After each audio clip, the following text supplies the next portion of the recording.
Welcome to our second Connecting Communities and Schools webinar series of the fall. Today's topic is supporting social emotional learning and addressing adverse childhood experiences. So a little bit about myself and our wonderful Erica Ayers. I am JC Foister Williams. I'm the operations manager of Holspire, and I am joined this morning by my co-host Erica Ayers, who is the school wellness consultant with the Division of Nutrition, Physical Activity, and Obesity Prevention at DHEC.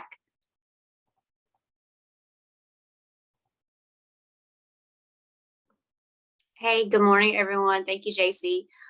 So just a little bit of background. Yes, I'm the school wellness consultant at DHEC, and I also serve as the executive director of the South Carolina Governor's Council, and I'm also a member of the Schools Network, which is coordinated by Holspire with JC. So a little bit about the Governor's Council.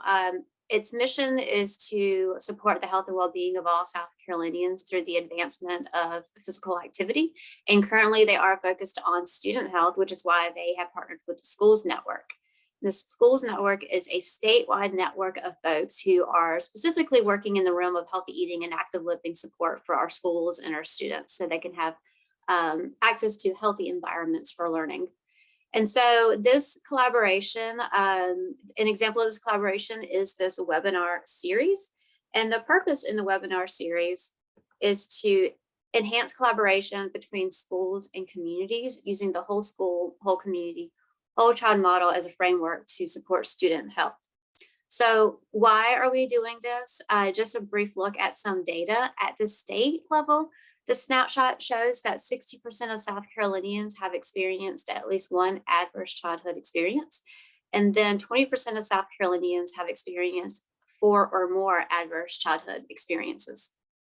On the flip side, through national data, what we do know is that 90% of teachers agree that social emotional learning for students is important for their academic success, and that 87% of parents believe that social emotional learning is critical for navigating through today's world. So what are we doing about this data? How are we addressing it? How do we make sure that all of our children and youth have equitable opportunities to be healthy and academically successful? We work together. And that's why we use the whole school, whole community, whole child model, which provides a framework for enhancing that collaboration between schools and communities at multiple sectors. So this model places the child, the student, in the center, and then it takes a comprehensive approach to address and support their health and to make sure that they're ready to learn. And while the Schools Network and the Governor's Council is focused on healthy eating and active living, we understand how these behaviors impact and also align with other health components. So today we're specifically looking at the social emotional climate and social services to support students so that they are ready to learn. And our panelist is going to provide some great information on what this looks like in South Carolina. But before we get started and before JC introduce our panelists for today, we want to open up our first poll. We want to get a better idea of who you are. So you put your name, your organization in the chat. We thank you for that. Now, if you wouldn't mind also participating in this poll, so we know if you're coming from the state level, the community level, or if you're from the school district or other. And this information will help our panelists adapt their messages that they have for y'all today.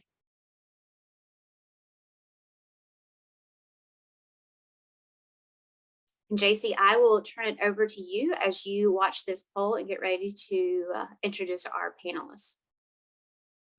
Thank you, Erica. We'll give another second or two for our poll. So in introducing our panelists, we are thrilled to have Dana Powell and Sarah Gams with us this morning. Dana will be starting our webinar. We have another poll for you before Dana gets started. We would love to know what your experience is with adverse childhood experiences at this point. How familiar are you? Please let us know.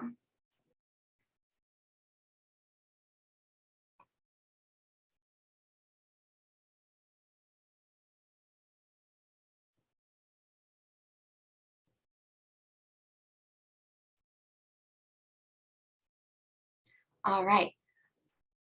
So of the responses so far, we have about 64% who have a yes, they have heard of it, and a couple who have never heard of it. So we are thrilled to introduce Dana Powell and turn it over.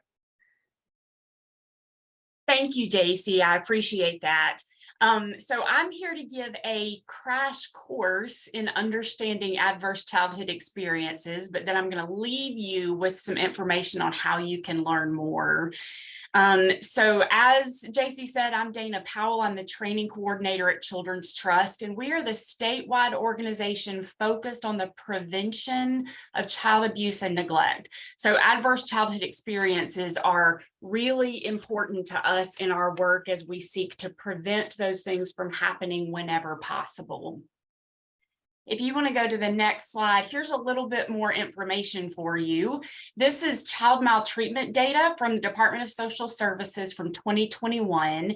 And we know that 8,949 founded investigations of maltreatment occurred, involving 9,679 cases of neglect and 3,253 cases of abuse.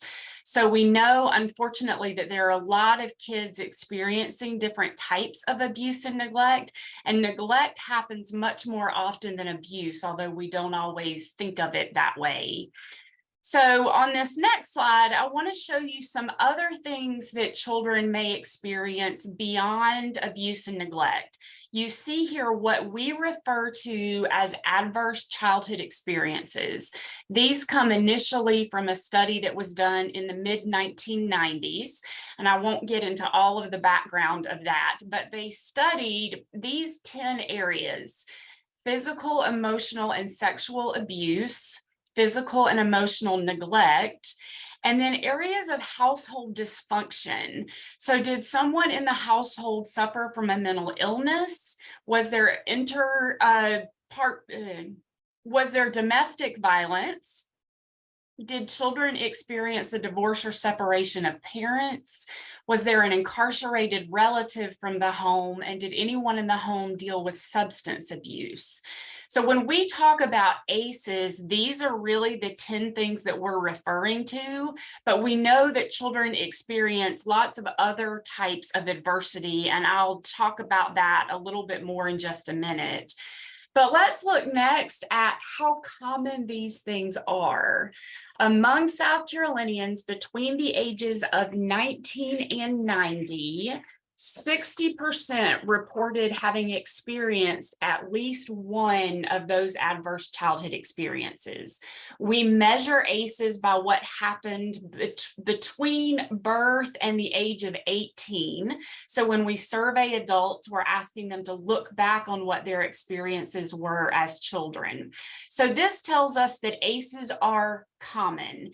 You may have seen when I showed you that infographic of what we consider to be ACEs, you may have seen some things that you experienced yourself. That would be common or normal in a group this size, given the South Carolina data. Now, why are ACEs something that we talk about? ACEs are important because we know that the presence of adversity in childhood can affect the development of the brain, and that can have lifelong negative health and social outcomes. It's a little strange to think about, and the study was a huge study for the world of public health when it first came out, because what it tells us is that experiences as children affect our growth and development and can have lifelong consequences. And here's how that works. What you see in the brain image here, you see several regions of the brain in the middle that are developing, particularly in early childhood. The reason we stress so much the importance of pouring time and efforts into working with in early childhood, so ages 0 to 6, it's because they are developing this foundation of skills and abilities on which everything else will build throughout the course of their lives. So they're developing motor skills, language, memory, emotion, visual processing, and behavioral control. And I will say the part of our brain that manages behavioral control isn't fully developed until our mid-20s. But it's so important for children from a very young age to start to develop in that way, because we want them to be able to control their behaviors, right? That's important. So we want to make sure that our brain is free to focus on the development of these areas. But we know that our stress response system can affect these areas. So I want to walk you through the 3 parts of the stress response system. The first is our brain stem. It handles all of our automatic body functions like heart rate, blood pressure, body temperature, all of those things that have to be functioning for us to even be alive. The next part is the limbic system, which is the home of the hippocampus and amygdala, if you're familiar with those. And those serve different purposes, but when we think about the limbic system as it relates to stress, it is the alarm system that lets us know we are in danger. And then the last part of the stress response system is the prefrontal cortex right here at the front of our brain. It handles our rational and logical thinking. So anytime you're experiencing stress, this is not just what happens to children, this is what happens to any of us when we experience stress. All of these regions of the brain kick into gear. And I'm going to show you next exactly what that looks like. So I'm going to use an example here of a snake. I don't know about any of you guys, but I don't like snakes. And I don't care if they're safe snakes or if they're good snakes that will eat the rats in your house or yard or whatever. I don't want to be around them. So if I open my front door today and see a snake on my front porch, that's going to activate my stress response system. And as soon as that happens, it's going to sound the alarm in my limbic system right there in the center of the brain. That alarm sounds to say there is danger here. And when that happens, then messages get sent to my extremities through my peripheral nerves for me to respond immediately. This is where your fight, flight, or freeze mode really kicks into gear. So if you ever wondered exactly what's going on when that happens, this is it. The alarm sounds and sends messages to your body for you to respond immediately. You don't have to stop and think about what the danger is. You don't have to stop and think about how to get out of the danger. Your brain is going to take care of that for you and get messages to your hands and your feet for you to run, fight, or freeze. Now, it's a really good thing that you don't have to stop and think about it, because if you did, you might already be in danger.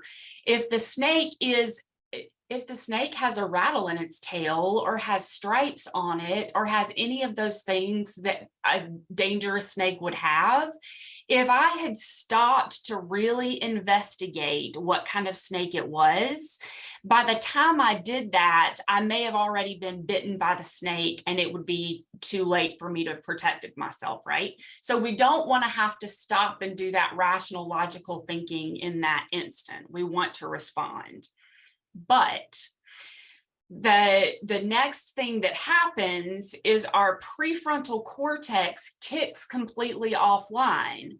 So that's helpful in the moment in a dangerous situation, because our brain doesn't even let us stop and think rationally. We respond without our prefrontal cortex processing any of that information at all. All of this is great news when we are in danger. The challenge is that the more often this happens, the more our stress response system gets activated, the more dysregulated and sensitized our brain comes, so that everything starts to feel like a threat. One example I can use for you, another example I can give you with this is if you've ever been in a car accident. If you have rear-ended someone or been in a car where somebody else rear-ended someone, I've been in a couple of those, then when you are driving, you look up in front of you, and if you see a car, you're going 70 down the interstate, and the car in front of you all of a sudden slams on brakes. What do? You immediately slam on brakes, you swerve to keep from hitting that car. All of that happens instantaneously. But now let's say you are riding down the road with your husband, who is a fabulous driver, but you start to feel like he's gotten a little bit too close to the car in front of him. And what do you do in that second? You slam on the imaginary brake that's in the passenger side of the car, and you grab a hold of the handle. And it's not because you think he's a bad driver. It's just something that happens automatically because your alarm system has sounded, and that's the way your body is used to responding, even if you're not in danger. Now, let's use the example of a child. Let's say that Marcus is 7 years old, and Marcus is physically abused by his mother. And he has learned over time that when his mom starts to yell, when she starts to get loud, that usually means that he's about to be hurt physically. So when she starts to yell, his alarm system sounds, it alerts him to danger. It sends messages to his peripheral nerves for him to run into his bedroom and hide under his bed. That is exactly what we want Marcus to do when he's at home, because we want him to be safe, right? So we don't want him to have to stop and think, well, how loud is she yelling? And is she close enough to me to hit me across the face right now? Did she do that the last time she started yelling? We don't want him to stop and think through all of that. We want him to get to safety immediately. But because he's had that experience over and over again, that's what we call toxic stress, is the chronic activation of the stress response system. Marcus then goes to school. And when he's in school, he's sitting in his desk one day doing what he's supposed to be doing, and he starts to hear yelling in the hallway. And when he hears yelling in the hallway, that immediately activates his stress response system. His alarm sounds, sends messages to his body, and he runs and hides under a table. Now, that behavior doesn't make sense in the classroom. Well, 7-year-olds, it might occasionally make sense, but in general, you're not used to Marcus running and hiding. So we've got to understand that in that situation, that behavior happened automatically when he sensed that there was danger. Even though he has never been harmed in school, he has no reason when he's sitting in the classroom to think that a teacher would come and hit him. He's safe there. But his prefrontal cortex isn't allowing him to separate one environment from the other. So the big thing about ACEs that we always want folks to think about, this is sort of what I would want your takeaway from my portion of this webinar to be, is that we need to look at children, and instead of asking ourselves, what is wrong with you? We ask ourselves, what has happened to you that makes this behavior seem normal? Because if I was Marcus's teacher and I saw him respond this way, especially if I saw him respond this way more than once, and I figured out that the first thing that happened was he heard loud talking, and that's what caused him to run, then I may start to realize he has been somewhere where yelling was dangerous. So what can I do in the classroom to make sure Marcus feels safe? Now, I will say as part of that too, for all of our school folks, this doesn't mean that we let children who have experienced trauma or adversity do whatever they want to do. It's not okay for Marcus to keep running every time he hears loud noises, but it's going to take a little bit more work on our end to help him learn how to respond differently when he is in school. And hopefully it also alerts us to the fact that there may be trouble at home, and we might need to report that because we're mandated reporters when we work in school systems, right? So that's something that we want to be paying attention to. So all of this is happening when we experience stress. And this information can be really overwhelming because as all of this is happening, those regions of the brain that we really need to grow in a healthy way, that emotional center of the brain, if it is interfered with by toxic stress during childhood, children may grow up to have mental health challenges. The immune system can be affected when we experience stress. And so children can grow up and be sick more often. There are actually links between childhood adversity and lung disease and chronic obstructive pulmonary disease, heart disease, substance misuse disorder. There are a lot of connections that we can make between childhood adversity and who and how we are as adults. Now, that doesn't mean that if you have experienced adversity in childhood that you are doomed or that you are automatically going to have these difficult experiences. Because the good news on our next slide is that we can build resilience in children to help them have the ability to overcome the effects of ACEs through effective stress responses. And I always like to tell folks, we talk about resilience, well, at Children's Trust, I do a lot of training with folks, and we talk about resilience both in the context of children and how we build their resilience, but we also talk about it with adults. Because the reality of life is that if you are not in the middle of a challenging time right now, you just came through a hard time or there's a hard time on its way, because that's sort of the cycle of life. So all of us can benefit from being more resilient. But we know that children, whether they are experiencing one of those 10 ACEs or they're experiencing other types of adversity like neighborhood violence, death of a family member, a global pandemic, natural disasters, all sorts of other things constitute adversity in childhood and can have those same effects on the development of the brain. So it's not enough for us to say we're going to prevent all of those things from happening. We at Children's Trust, obviously, and all of us want to prevent child abuse and neglect. So that's sort of step number one for us, is where we have reason to believe that abuse or neglect might be happening. We want to intervene and report that so a child can get the help and support that they need. But we also need to build their resilience, because we're not going to be able to prevent all types of adversity. And we may not know what adversity they're experiencing at home. So if we're developing their resilience, we're developing their ability to overcome those challenges if they've already happened or when they happened.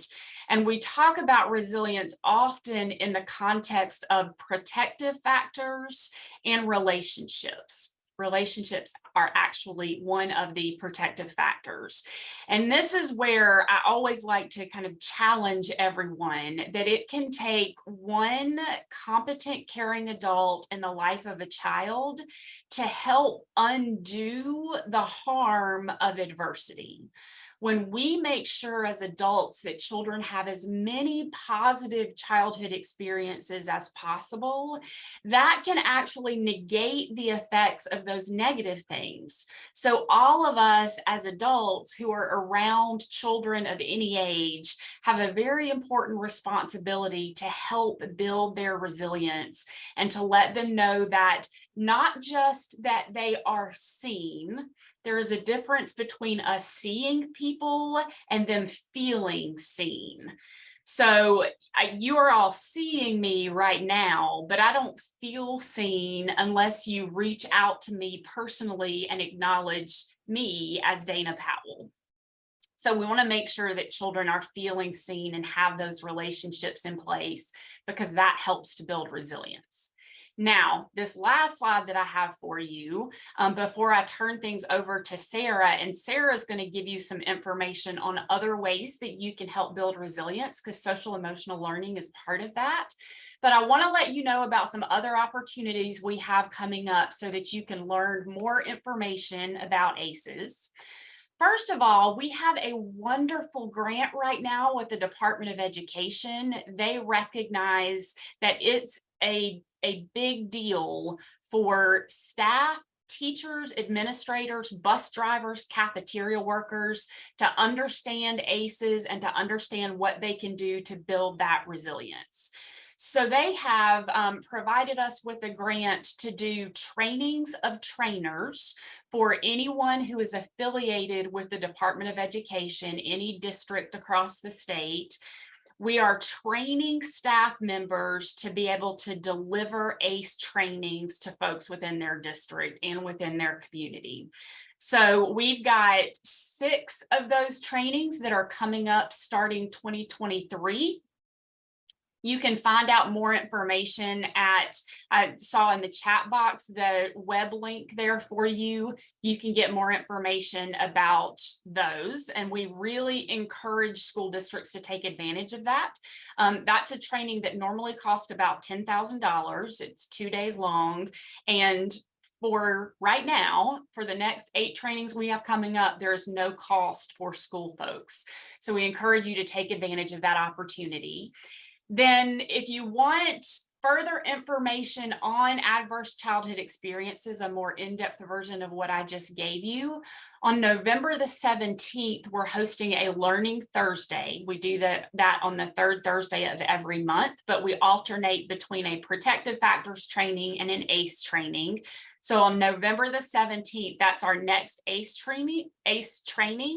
That's from 10 to 11:30. So it's 90 minutes and gives you a more in-depth version of what we just talked about. And you can also schedule an ACE training for your team. So if you have a group of people that you think, man, they really need this information, because we want to know how we can work with children to help them overcome the hard stuff that they're experiencing, we can schedule a training for your team.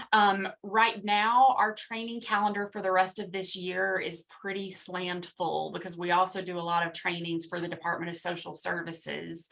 But we can try to get that scheduled for you, and we can do either a 90-minute version or a 3-hour version of that, depending on how much time you have.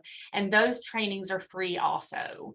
So if you go to scchildren.org/events, you can find information on how to request a training for your team. So that's what I have for you, and I'm excited to hear what Sarah's going to share with you next.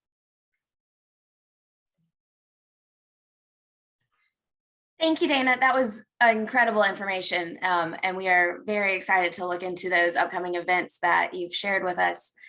Next up, we have Sarah Gams. I'm going to share a poll with everyone. If you would please take a moment to let us know how comfortable you are with social emotional learning.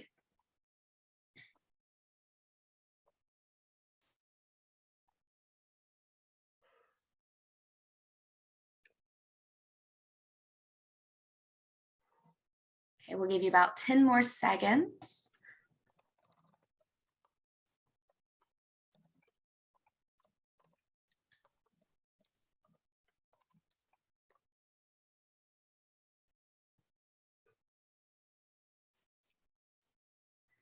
Thanks to everyone who participated in our poll. We will now turn it over to Sarah Gams from the South Carolina Department of Education. Well, good morning, and thank you all for joining us today to talk about these very important topics. And Dana, as I listen to you, I keep being reminded why it's so important that we create classrooms that are safe and inclusive and can help our students build that resilience they need to live the rest of their lives in a healthy way, with the adversity we know about and the adversity we don't know about. So just really appreciated that deep in-depth science that explains how our adversities in childhood can impact our brain, and especially that toxic stress. I'm having a human moment today. I do have a cold. So please forgive me if I sound a little bit under the weather. I promise you, I feel great and I'm so happy to be here. And the next thing I wanted you to know is that I'm a teacher. I'm an English teacher of 17 years, middle and high school. So when I talk about social emotional learning, I'm talking specifically about the strategies teachers use to make sure that their classrooms can lead to academic success of our students. So our goals for today, our objectives, are that we explore how we approach our own social emotional learning and competence. What exactly is this thing called social emotional learning? And then how is it utilized in South Carolina? What does South Carolina do? How do we SEL and SE? And finally, to recognize how, where, and why SEL impacts my scope of work. And that's what we're going to look at today. So from the national level, CASEL is the Collaborative for Academic Social Emotional Learning, and they are currently the leading researcher of SEL. They've been around about 30 years. They've done deep meta-analysis, thousands and thousands of participants and students and teachers and adults to kind of see what skills we need to be successful in life and work. Like, what are the other skills other than content skills, academic skills that successful people typically demonstrate? And they came up what is known as the CASEL 5, and that's in the center of the diagram here. And that if you have these 5 competencies, which are self-awareness, self-management, responsible decision-making, relationship skills, and social awareness, you're typically successful in life and in work. And they also identified how can we be more deliberate in helping people acquire these skills. And the outer rings are the where, right? So the first place is the classroom with instruction and classroom climate. Again, it's making that safe environment for students. I call it bounceability. Part of resilience is building academic resilience. And if you experience failure or not doing as great as you'd like to do in your academic work, how do we make you believe that you can succeed if you try again? How can we make you believe that your ability and competence will grow with your effort? The next place is in schools, and that's that school-wide culture. The belief that I can go from my English to my math to my science to my social studies class, and there will be a caring adult in that room for me to learn from. Families and caregivers, that's the school's partnership with families. And I say partnership because working specifically with parents know their students best. They're their first teachers, they're their best teachers. So working with the families and caregivers, so we make sure the students are getting what they need and that we're hearing from the families what they need from us for their students to be successful. And finally, in the community, and that's our business community, our faith community, our all of our recreations departments that work with us, making sure that we're in partnership with them so that our school is a center of that community, and we're aligning and opening all the doors for our students to have all the possibilities and all the opportunities that is possible for them to have to learn to be productive citizens. So that's what social emotional learning is as a definition. So we're going to take a deep dive into these competencies, and I really go back to what Dana said about adverse childhood experiences, or ACEs, toxic stress and trauma, and the fact that as adults and as teachers, we may or may not know what a child is going through in the moment they're going through it. And when we look at those competencies, a deep dive, and I'm not going to read this to you, but I hope you're looking at it on your screen. The title for this is Competencies for Transitions. When you're going through a tough time in your life, you're moving your house, you're changing your job, the students are moving schools. Even if you really think about it, changing grade levels is tough. They're experiencing potentially 7 new teachers, new classmates. So our students are almost in a constant state of transition, excuse me, at least every year. And then healing, like these competencies help us recover from really hard times. And then thriving, again, as Dana says, there is hope. This is a pathway through trauma. This is a pathway to deal with trauma and to deal with any adversity that comes our way, because as she said, it's a part of life. If we're not dealing with a hard time right now, it's almost assured we will be at some point. So we'll go to the next slide. So the national research says that 90% of elementary and secondary teachers agreed that SEL, when done deliberately and thoughtfully, improves the student's academic performance. That was in 2020 by RAND, survey, big old meta-analysis. 87% of parents nationally believe that it's important in navigating today's world. And that was from McGraw-Hill in 2021. And then finally, 92% of 900 executives surveyed by Wall Street Journal say that the social emotional skills are just as important, if not more important, as technical skills. And that was from a survey done in 2016. And that's important in South Carolina because of how we do things here. So in South Carolina, our definition for social emotional learning is that it provides the skills our students need for life and for work. So when you're asked what is social emotional learning, you can say in South Carolina, social emotional learning provides the skills our students need for life and for work. And we do that through what we call the profile of the South Carolina graduate. So if you look at the CASEL competencies, which are those research-based competencies that we know students and adults need for success in life and work, you can see that in 2012, South Carolina created the profile of the South Carolina graduate.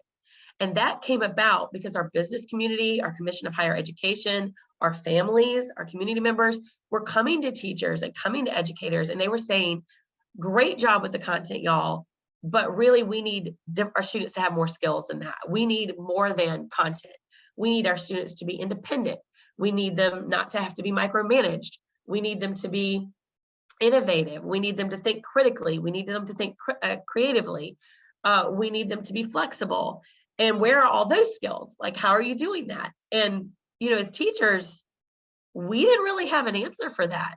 I'm an English teacher, so I could tell you how I was teaching Shakespeare, but I couldn't tell you how I was teaching my students to be innovative and critical thinking and critical problem solvers. So the profile of South Carolina graduate says that our students are not only going to have world-class knowledge, they're going to have those world-class skills and those life and career characteristics that make our students successful so they can go into the South Carolina community, be productive citizens, be productive workers, do what they want to do and be successful in it. So in around 2017, teachers were going, well, we want to do this, we're in, but how? How do we do this in our classrooms? And so to make the profile actionable, South Carolina developed a tool called the Competency Statements that give teachers kind of like a target. So these tools, and they are read critically, express ideas, investigate through inquiry, reason quantitatively, use sources, design solutions, learn independently, navigate conflict, lead teams, build networks, sustain wellness, and engage as a citizen. And then and we'll show you in a minute how that came about and how that deep dives into it. But they said to teachers, if you can work into your lesson plans experiences in your instruction that allow students to lead a team and have that safe space to learn how to be an effective leader, that would really help develop the profile of the South Carolina graduate. And as teachers, we were like, okay, great, we see it. And then of course we have our framework, which became personalized and competency-based learning. Now, all of that is just good teaching. It's just being a good teacher. And we know that, but we also know that it truly helps our students thrive even when they're going through hard times and things that we might not know about as their teachers. So we'll move on. And I've already gone through this, so we'll just keep going. Sorry, y'all. So when the national conversation started to be about social emotional learning, and it really became to the forefront, and I'll be honest, I'd never heard that term before until 2020, when we all had our COVID trauma. It was a collective trauma of COVID-19. And all of us students, suddenly my students went from my classroom and we were in-person learning, and then they disappeared. And I disappeared, and we were washing our groceries. And I thought, if I'm stressed and terrified, I can't even fathom what's going on with my students. I couldn't get them to come to class. I couldn't collect work. It was incredibly difficult. And that's when I first realized there's got to be another pathway. And I don't have it on here, but I started studying at that point, Camille Farrington's research, which says that if you have 4 academic mindsets that can help you through trauma, And one is I belong in this community. 2 is my ability and my competence grow with my effort. 3 is it's possible to succeed at this. I can succeed at this. And 4 is this work has value for me. And so in 2020, in my online classroom, in the middle of COVID, I narrowed my teaching and instruction for content to making sure I was building those mindsets. Then SEL at that point was becoming a huge national conversation. And South Carolina, as taking part of this conversation, says, well, wait a minute, we've been doing this. We've had the profile since 2012. Our businesses, our community members, our families have already asked us for these things. And here's how we're already doing social emotional learning in our classroom. So if you look at our crosswalk, you can see if the CASEL competency is self-awareness, and we need to teach that in our classrooms or work with students to be self-aware and to help manage their emotions, then you can look at the South Carolina profile, the South Carolina graduate competency, and see which of our competencies that we already have in place can help students develop that. And in my classroom, that looks like group work, it looks like reflection forms, it looks like presentations, it looks like sitting down with my students one-on-one and making personal goals about how they were going to get through a really tough assignment when they were struggling. So again, this is good teaching, and we've been doing that in South Carolina for a long time. We're actually leaders in that field. We'll go to the next slide. So this is what a competency looks like. I keep talking about a competency and like, what exactly is that? So in that tool that I told you about, the competencies of the Profile South Carolina graduate, this is teacher facing, student facing, and parent facing. So our families, our communities, we all know this, our businesses. And what we do is we can see that the bold text indicates an introduction of a new skill. So you've got levels, right? Level 1 through level 6, and they are not grade specific, which means that as an adult, I can self-assess on this rubric how I'm doing in setting goals and making plans, how I'm doing in monitoring my progress and adjusting.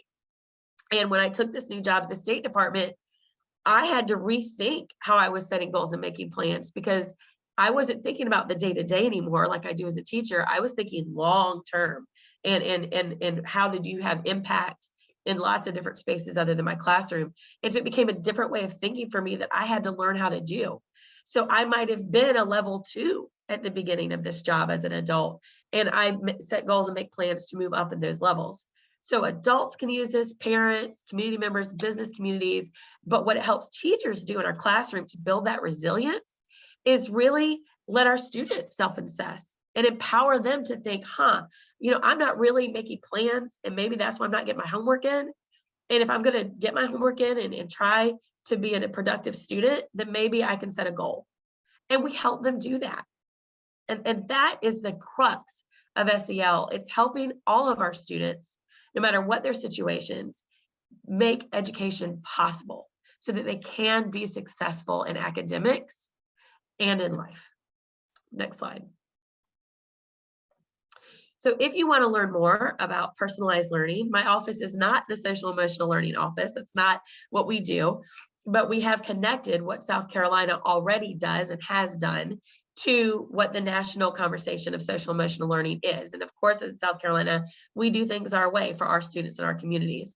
But each region has a coach that works with teachers to help them build in these practices to help our students develop resilience, both that bounceability in academics and in those skills to engage as a citizen and be a productive member of our communities. You check out your regions, please contact your coach. They would love to hear from you. You can always contact me. I'm the Student Learning and Development Program Manager.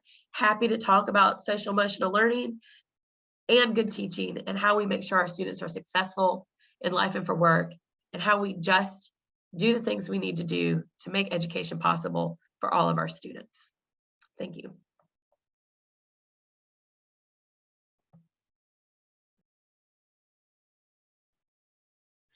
Thank you, Sarah. That was incredible information, and great to know what's going on in South Carolina. So we do have a few questions in the Q&A. Bree, if you would like to moderate our Q&A. Is it visible for you? Yes, can you hear me? Yes. Okay, awesome. So I believe we have a couple of questions for Dana. Anyone that has any questions for Sarah, please put your questions in the Q&A or the chat. We'll get to yours next. For Dana, how do we address generational trauma? That's a question from one of the attendees. Sure. So that's an excellent question. That was something I didn't get into in my presentation, but we know that when one person experiences adversity in childhood, it can change their genetic markers. And that change can then be passed down from generation to generation. We think of it as adversity being something that gets under our skin and can be passed down. So there's a biological component to generational trauma, but there's also nature versus nurture, that if I grow up in an environment with a parent who has substance use disorder, is misusing substances, I am then more likely to do that myself and to struggle in that same area. So what we do to address generational trauma is the exact same thing that we do to address any kind of trauma at all. We want to build resilience in children. We want to surround them with supportive relationships. We want to make sure that they have people around them that are helping them develop their social emotional skills, because when they're able to do that, they recognize how they are feeling and they are able to manage those emotions.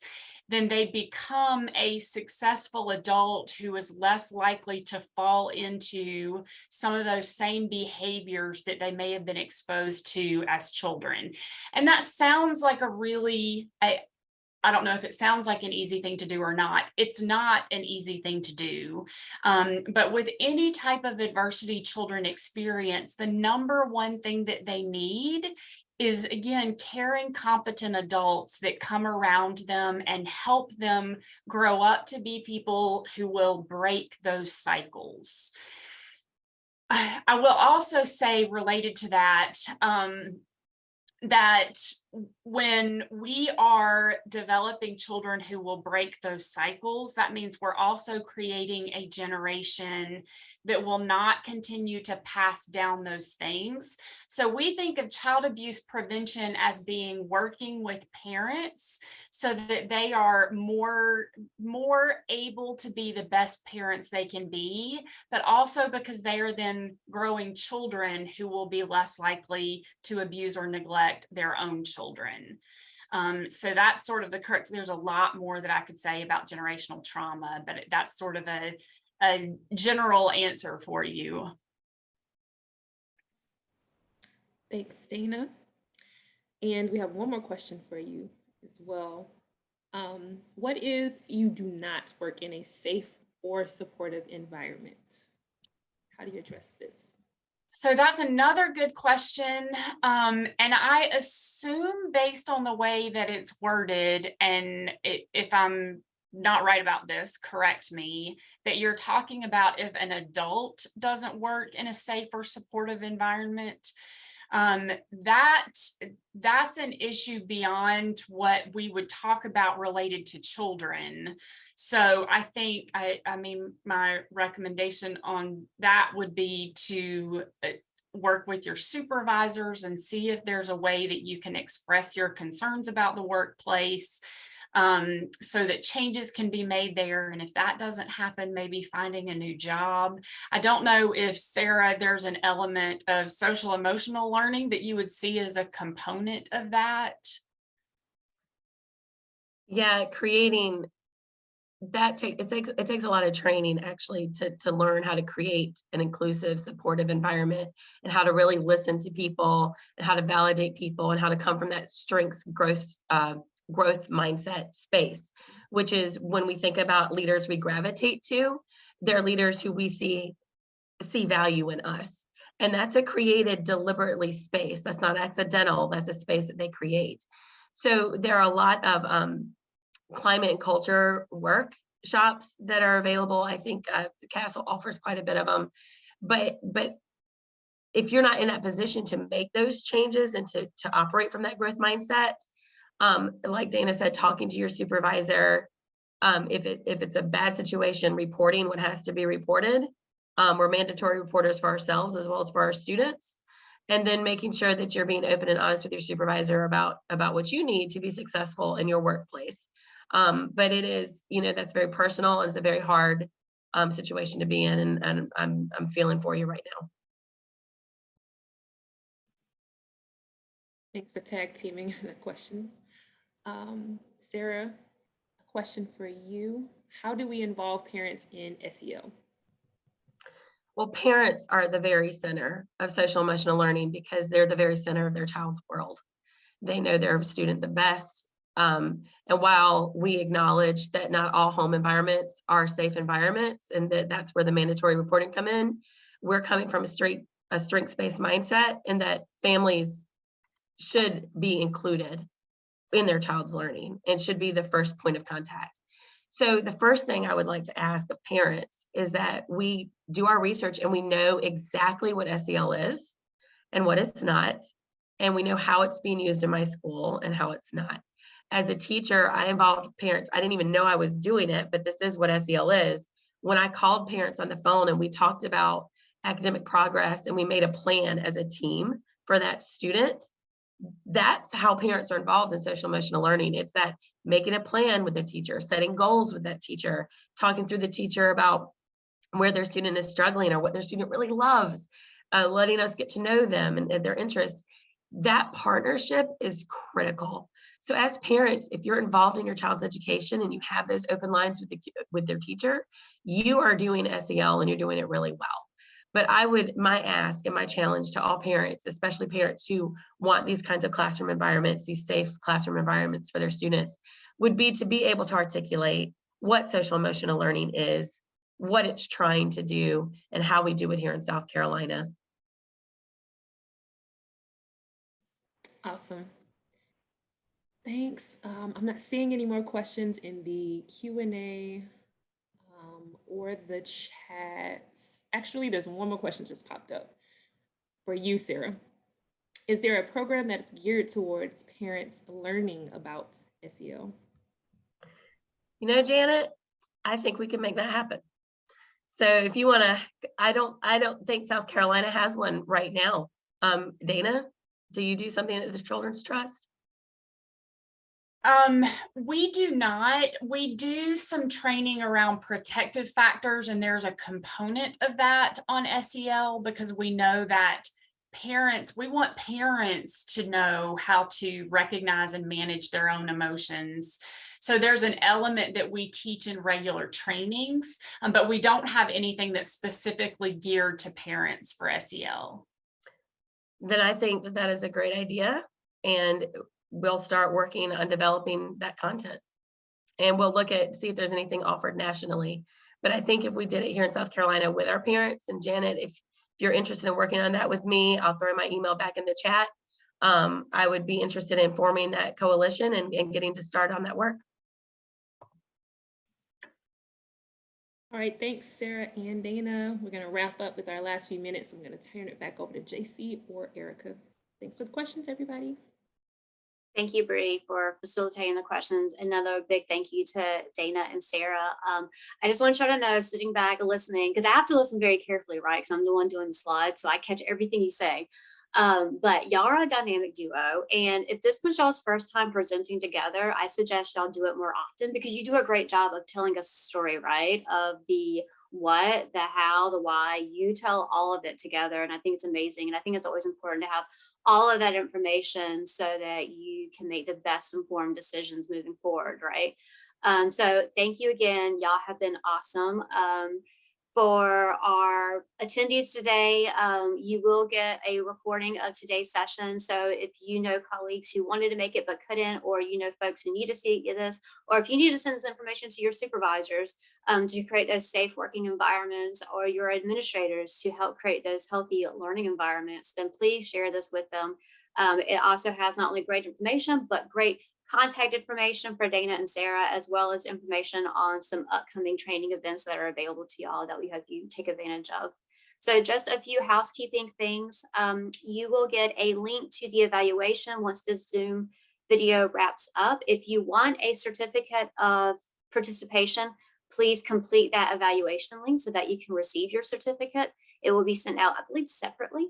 And also, before I forget, our final webinar series for the fall is next month. It's November 16th, and we will be focused on a little bit of what we were talking about today, supporting family engagement. So please come back, register for this one.